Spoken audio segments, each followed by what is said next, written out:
will come forward, state your name, address, topic you wish to discuss. Please limit your remarks to 3 minutes, so everyone that wants to speak can speak. And when you're finished, sign on this paper. Hi, Patrick Begley, 1316 Tremont Street, Southwest Massillon. My issue is Pat Graber. Something needs to be done with this. I am the owner of the Old Timer Bar and Grill. We are losing business because of him. And we need to know what we got to do to come to some kind of conclusion on what's going to be done with this matter. There has been, the police has been up there numerous times in the last week, but no arrest has been made. And destroying vehicles, pulling a shotgun on a motorcycle going down the road, making death threats over social media. And nothing is getting done over this matter. Thank you. Thank you. Don't forget to sign the paper. Anyone else from the audience?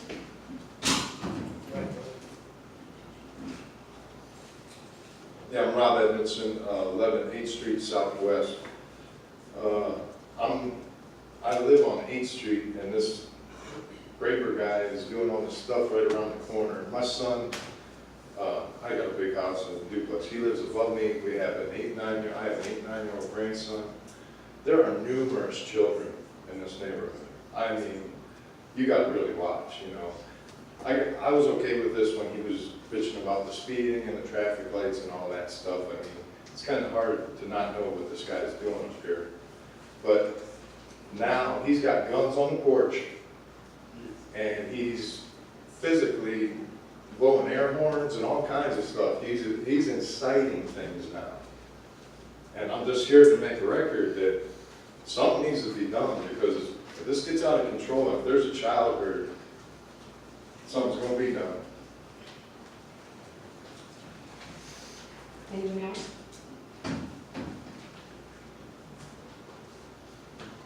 Scott Kemp, 1117 North Avenue. Mr. Graber, I didn't even know this man. I still don't, only because of what had happened. I was riding my motorcycle home probably about a year and a half ago. That's when the four-way stop was still in. I was coming to a stop, and I noticed out of the corner of my eye, a man, which found out later was him, I think it was a styrofoam cup. And I noticed out of the corner of my eye, as I come to stop, that he went like that. As I turned around after I stopped, he's walking back off the street. I realized, like, he just threw something. I thought he was just throwing his coffee into the street or something. And then after that, I started hearing all these other reports that he's out there throwing coffee up people riding motorcycles. Somebody is going to get hurt. Like this man said, it's going to get out of control. Somebody is going to get hurt. Something's got to be done. How can he threaten to blow people's heads off on social media? It's right there for everybody to see. It's just getting worse and worse and worse. Massive police up there all the time. I know their hands are tied on what's legal and what's not, but it's really going to get, somebody's really going to get hurt. Thank you, Scott. Is there anyone else?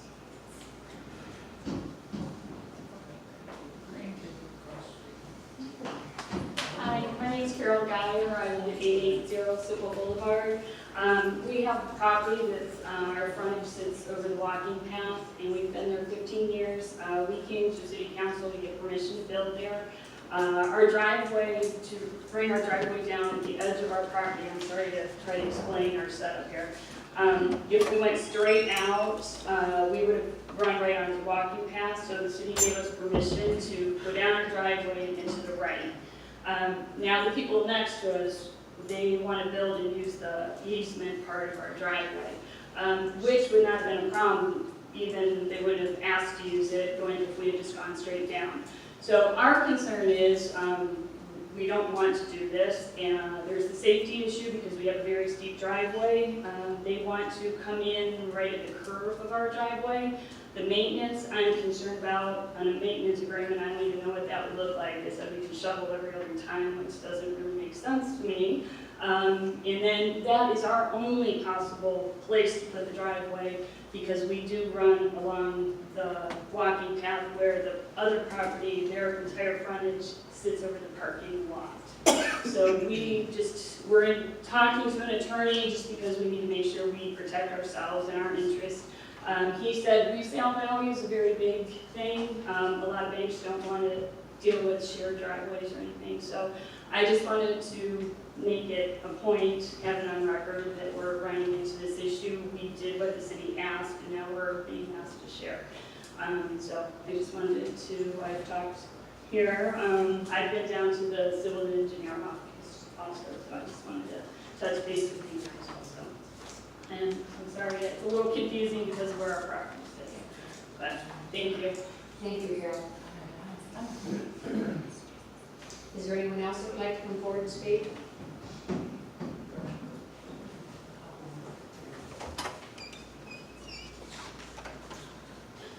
My name is Tammy Mackey, and I live on 49 21st Street. I just want to say something has got to be done with Graber, Scott Graber. I live maybe a street and a half over from him.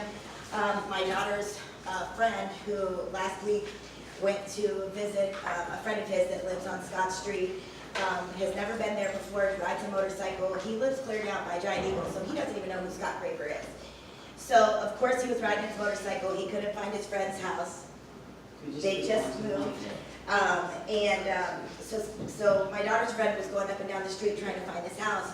Well, then Scott Graber started screaming and hollering at him. Next thing you know, Scott Graber pulled out his gun, put one barrel in a shotgun, and pointed at my daughter's friend, all because he was driving up and down the road looking for a friend's house. This kid is 20 years old. Doesn't even know who Scott is. And then, we're hearing from different people that, we got Scott to calm down. I'm sorry, but Scott is playing a game, and Scott is not done, okay? And I have a bad feeling in my gut that this is the calm with Graber before the storm. The guy knows what he's doing. He's threatening to blow people's head off. He threatened his neighbor on video that he was going to blow his head off. If that was a kid in a high school, they'd be sitting out at Faircrest. If that was an adult, we'd be sitting at Stark County Jail. So why can't we get answers as to why nothing is being done with Scott? We need answers. As a community, we pay our taxes. We don't cause havoc in Massillon. Why should he be allowed to get away with what he's getting away with? Thank you. Thank you, Tammy.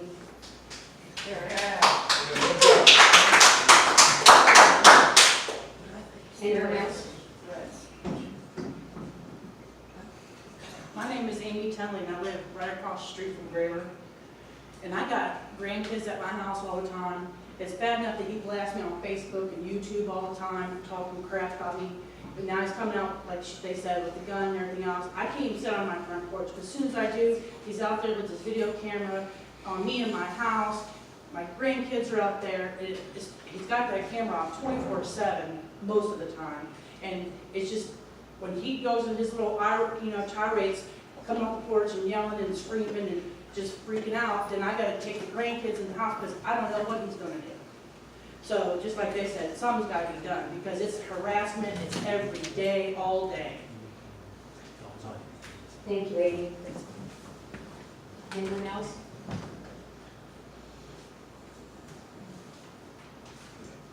I'd like to thank you all for keeping your comments brief and in appreciation of that, which is what we don't usually do. This is not a question and answer, but I'm going to call Andrea Scass up and maybe she could just give us a little bit of information.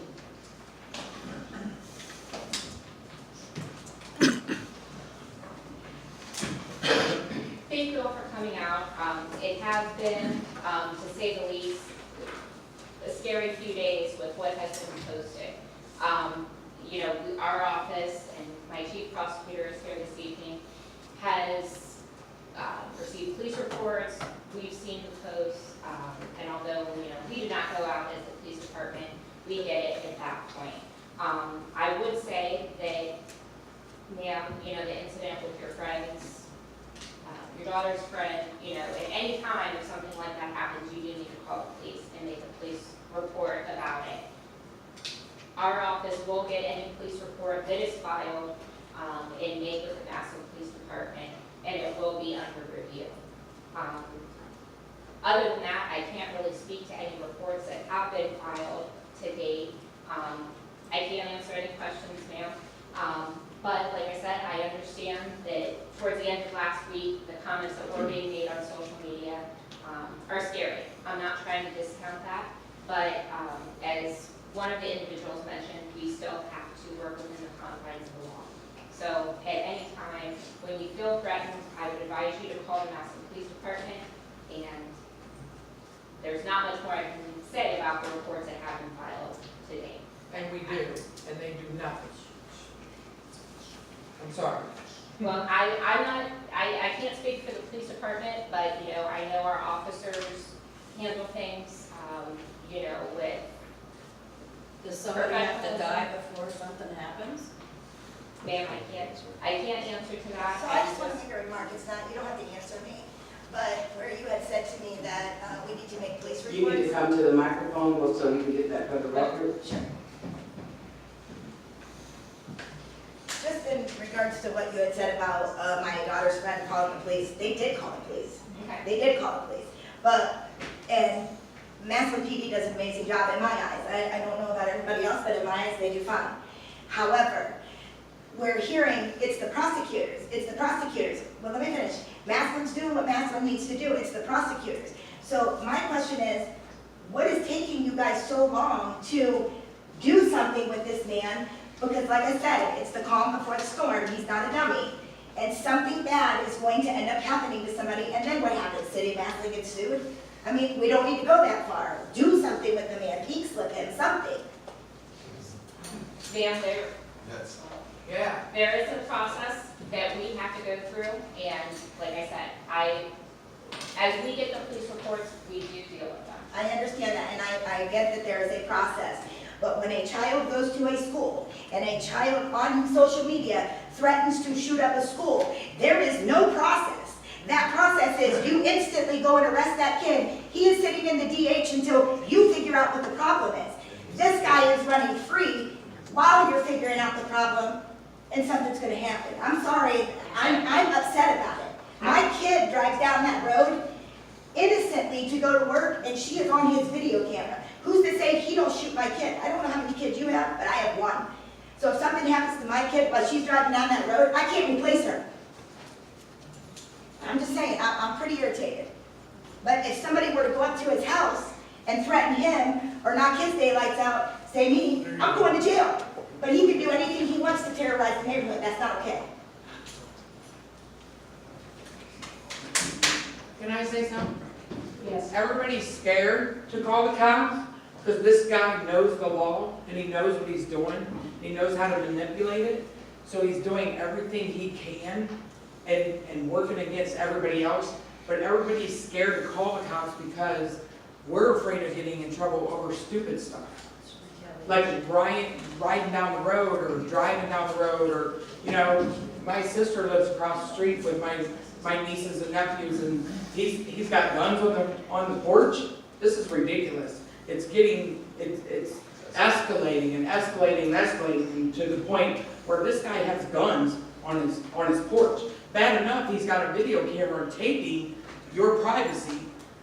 Now he's got guns and he's threatening to shoot people as they go by.